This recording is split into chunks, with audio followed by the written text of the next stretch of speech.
Welcome back. Today I'm working with the December sketch from the Let's Get Sketchy blog. I'll be scrapbooking about our Christmas decorations. We put our tree up December 1st, and I journaled a little bit about the process we went through to sort through 30 years of ornaments and decorations. We donated some, and I've recorded that with a photo. Others we kept, and some we had to pitch. I'm Emilee, and you've found Emilee's Paper Caper, where we're all about scrapping our stash and getting some pages done. If you're new here, please consider subscribing. Hit the subscribe button and the bell icon so you don't miss any ideas. It's beginning to look a lot like Christmas will be the title for this page. I'll cut that out of this 6x6 cut apart paper. The sketch calls for some diagonal lines. I'm going to use this self-adhesive rhinestone. I think that it reminds me of Christmas lights, something that's been in my stash, and so I will use that up on this layout. I'm going to show you this layout pretty much in real time. I want to demonstrate that you can put a scrapbook page together in 10 minutes or less, so I'm not going to edit very much out. Let me grab my scissors and let's start scrapping. Cut aparts are a great way to embellish your page without a lot of work.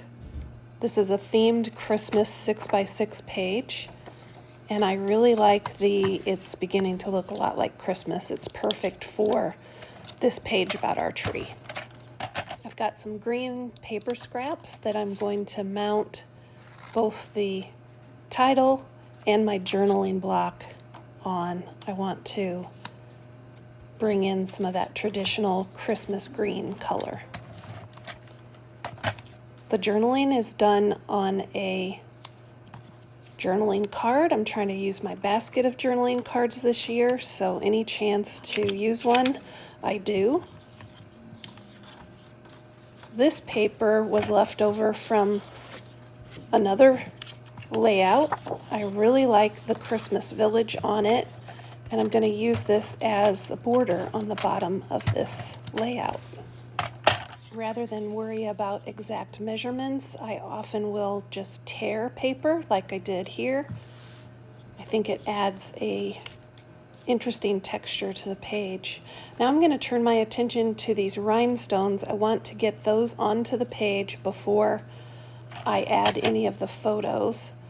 These actually clip apart really easily, and I want to have 3 of them, just like the sketch calls for. Sometimes I will go away from what a sketch calls for, and I do that really with this layout because I do 2 photos rather than just 1.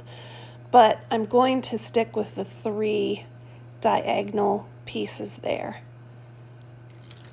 It's a little tricky to get that backing off, but once I do, this cool adhesive rhinestone ribbon is easy to use.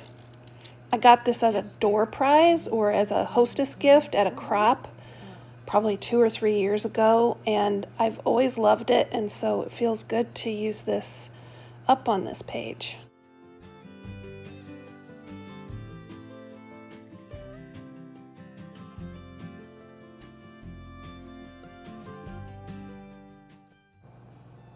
Once these strips are on there, I can just trim the excess off with my scissors.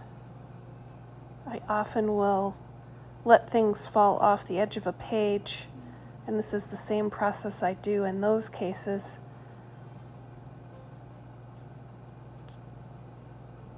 I'm using some non-stick scissors. Things don't stick to the blades. It's kind of a nice set. I believe they're from Fiskars. Try to tidy up my workspace as I go.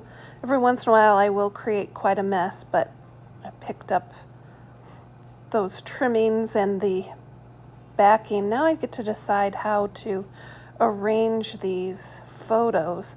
I've got some dead space in the donation photo. I took a picture of the boxes we took to Goodwill in the trunk of our car, so I will cover up part of that photo with the pocket card journal card.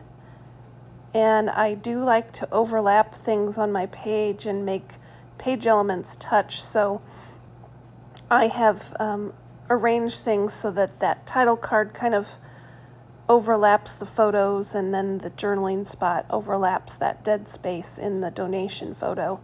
Now I'm going to use some more of these green scraps to make some photo corners.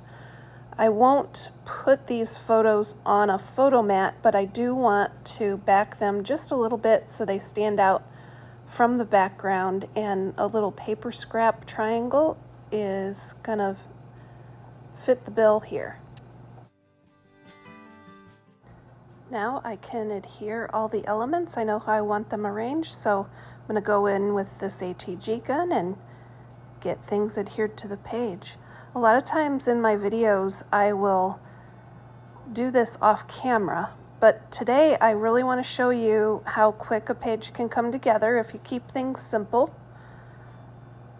And so I'm going to continue to show you this in real time. I like to get the adhesive set on all of the elements, or almost all the elements, and then go ahead and get them adhered.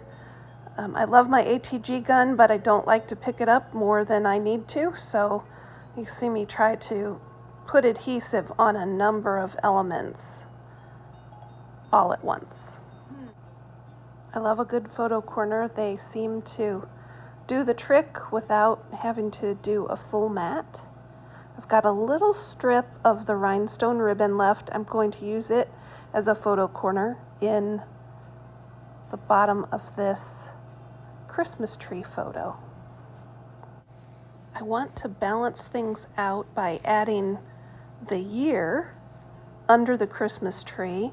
So I'm going to find my green letter stickers and add 2020 under that tree. I have left this in real time, and what I'm doing is, you can't see me, but I'm in my drawer of stickers, which is to the left of my workstation, and I'm looking for the right stickers to use here. I've got some Kelly green letter stickers. They'll go perfectly with the green paper scraps that I accented here, and so I've just got to get into this drawer and look for the right stickers to add 2020, and now here they are. I've got to get those on there, and this will be about done. Not all my pages go together as quickly as this one, but working with a sketch, often I'm able to complete a page in a half an hour or less. I'm curious how long you usually take on a page. Do you like to create over several days? Or are you, do you take several hours per page? Or does it just vary? I would say for me it can vary, but most of the time it's a half an hour or less. And I enjoy creating, but I also enjoy creating quickly. And I admire women who spend hours and hours on their layouts, but I'm just not patient enough to do that. I thought it would be fun to share a complete process and to show you that sometimes it's okay to do a page in 10 minutes or less. Tell me about your pages down in the comments, and let's keep scrapping our stash together. Here is a link to some more ideas. Let's keep on scrapping.